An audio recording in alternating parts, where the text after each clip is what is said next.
What the is this?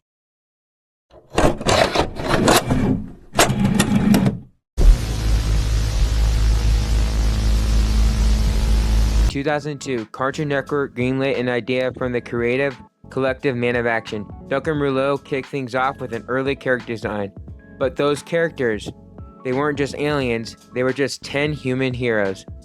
Stephen E. Gordon was brought on to develop the idea further. He worked on more designs for Ben and the Omnitrix, which at the time wasn't even a wristwatch. But everything shifted with Greg Johnson, an uncredited writer, introduced a new angle. What if the heroes were aliens? That changed the entire DNA of the show.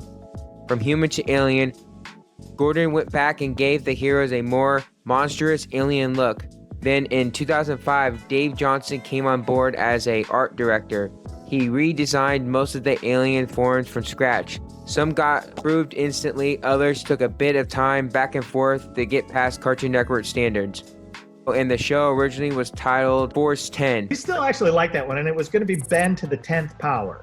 Force 10 was the first one, and then when we were going first with it was Ben with a little 10 after his name. Thankfully, that didn't stick. The Omnitrix was once called the Megawatt, a name ripped from a ridiculous long fake scientific term. And he did have a device. It wasn't the Omnitrix at that time. It was called the Megawatt because it had a big long name. The Megawatt something time displays, it had like this big long name, and he just could never say it, so he just called it the Megawatt. In one version, it was a chest portal, and another a belt. At one point, it was even a 10-sided dial Ben would roll to transform. Man of Action liked the idea of Ben not choosing which alien he'll become. Randomness felt fun, but kids in Force groups hated that. So writers gave Ben more control, but still threw in random transformations now and then to keep things unpredictable. When we were first putting Ben together, we wanted Ben not to know how to use the Omnitrix at all. That's what wound up happening, but we went through, our Cartoon Network put the show, when it was in development, through all these focus groups, a lot of kids and stuff like that, and it was coming back almost 100%. Ben needs to know how to use the Omnitrix and should be able to use all the aliens all the time. And that's cool, I get that desire, but you don't give people that. That's the conflict right there, right? Kevin 11, the joke that stuck. Kevin 11, he was originally a joke written by Joe Casey, a villain with a watch that stores 11 supervillains, basically cracking things up to 11, like the old Spinal Tap gag. That joke, it evolved into one of Ben's most iconic rivals, Kevin 11. Early character designs. In early drafts, Ben had red hair, yellow eyes, and wore a bright orange shirt. Gwen wasn't always his cousin. She started out either as a classmate or maybe even his sister. In the Omnitrix, it looked like a normal watch with a dial to manually scroll through the alien forms.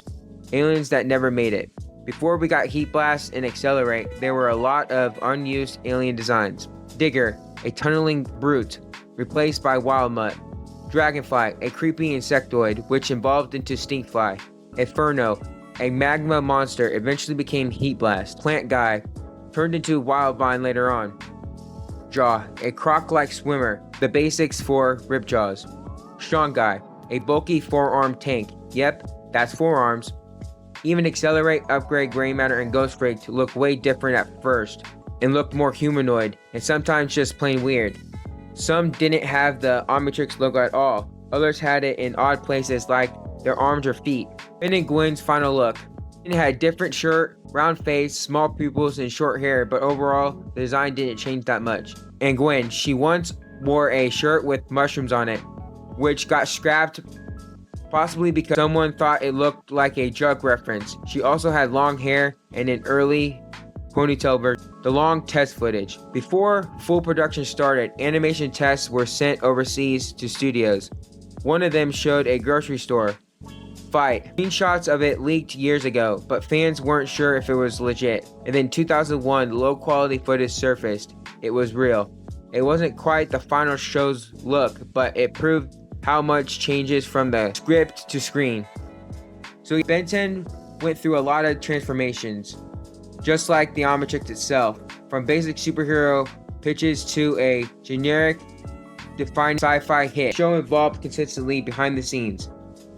And that evolution, it's why it still holds up today. So what do you guys think about doing anything else besides Ben 10 related? I know I've been doing Ben 10 when I started out this channel, and I switched to reactions, and I really want to start doing more long documented videos. So if you guys want me to do anything else, let me know down in the description below. Don't forget, I will be giving away a PS5 at 10,000 subscribers. So this is Tim from Reduxreacts.